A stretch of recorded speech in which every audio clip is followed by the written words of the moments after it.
Hello, Bamford. Welcome to this week's virtual assembly. Last week we met the fox. This week we meet the horse and are privy to the wonderful wisdom of this majestic creature. Hello, says the horse. Look at the size of the horse in comparison to the mole. And yet Mole is not fazed. Mole takes horse to meet his friends, the boy and the fox. Hello, they say. And as if by magic, immediately they become friends. Here we see the boy and the mole riding on the horse while Fox trots dutifully by the side. What fun they're having. Doing nothing with friends is never doing nothing, is it? Asked the boy. No, said the mole.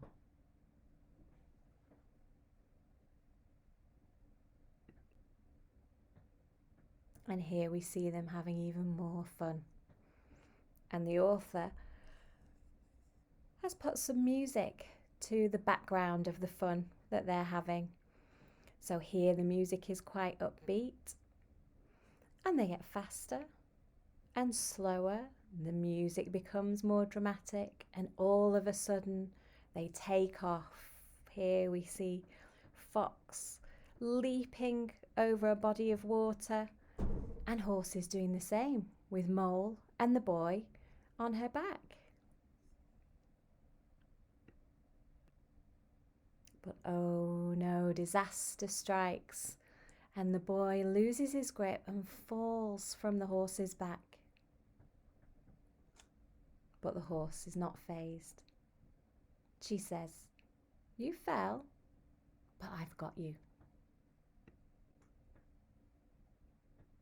"Everyone is a bit scared," said the horse, "but we are less scared together."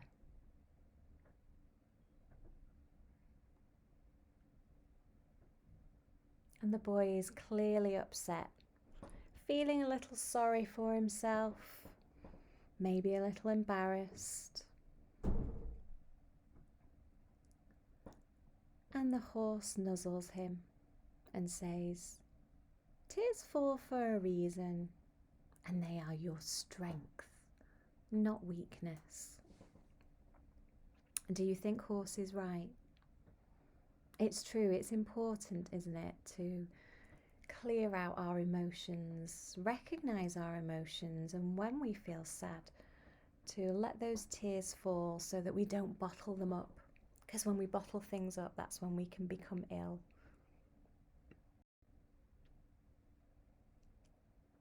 And the boy gets back on the horse, and off the friends go.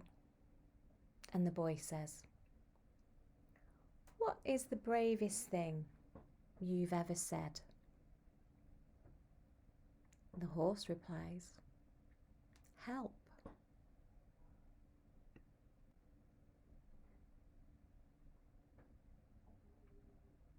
The boy is clearly fascinated by the horse and her wisdom and her strength.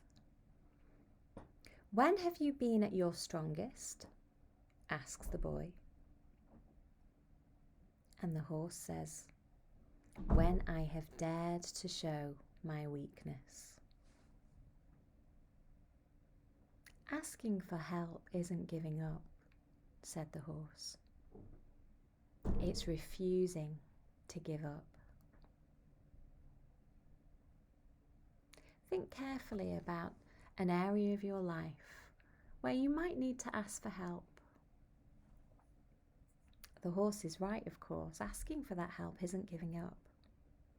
It's being resilient and carrying on.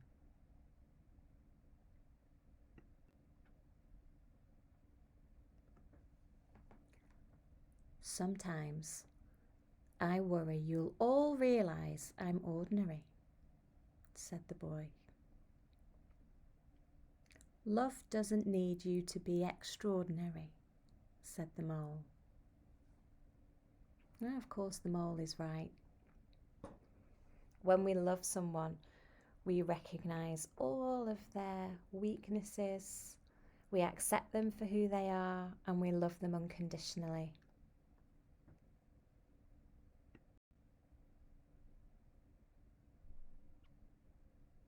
We all need a reason to keep going, said the horse. What's yours? You three, said the fox.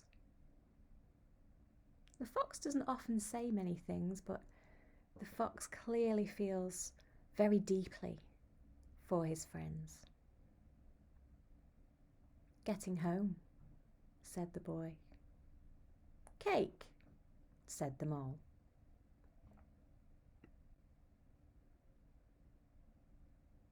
I've discovered something better than cake. No, you haven't, said the boy. I have, replied the mole. What is it? A hug. It lasts longer.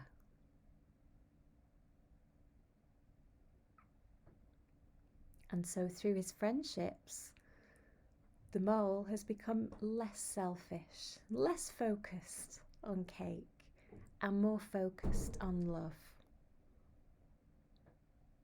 Friendships have great things to teach us.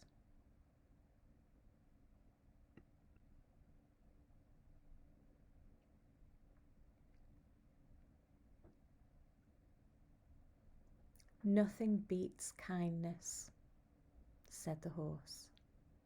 It sits quietly beyond all things.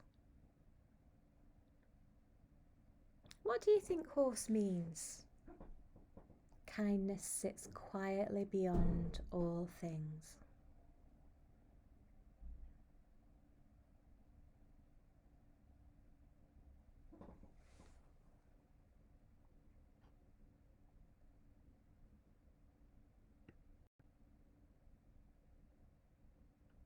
Sometimes, said the horse.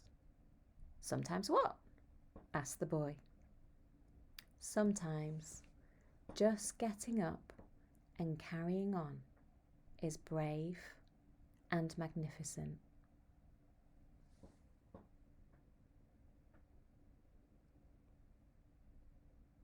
That's true, isn't it? Sometimes we don't feel like we want to get up and come to school, and it can be an effort to do so. But getting up, coming to school, carrying on can be brave and magnificent. And if we're in the playground and somebody bumps into us or pushes us over, or we feel like they've pushed us over, not making a scene, getting up, carrying on, being brave, that's resilience, isn't it? It's managing our emotions, being noble.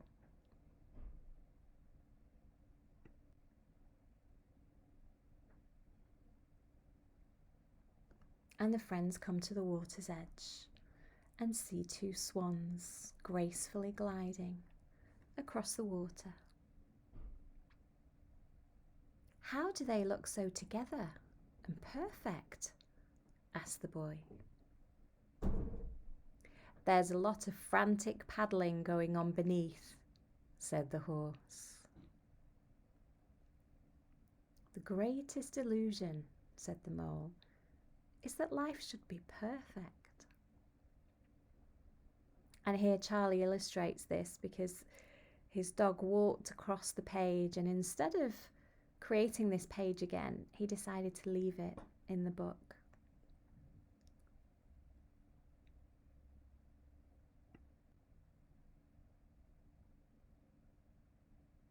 Is it the moon? Asked the boy. It's a teacup stain, said the mole. And where there's tea, there's cake. What other things could this teacup stain be? Be creative. What do you see? What can you make out of it?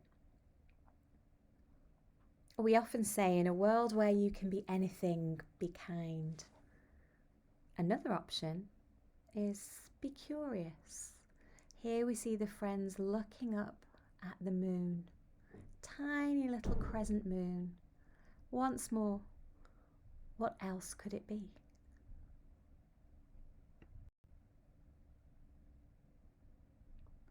And we come back to the wisdom of the horse. She says to the boy, life is difficult, but you are loved. And that's a message that I want to send out to everybody throughout the Bamford community.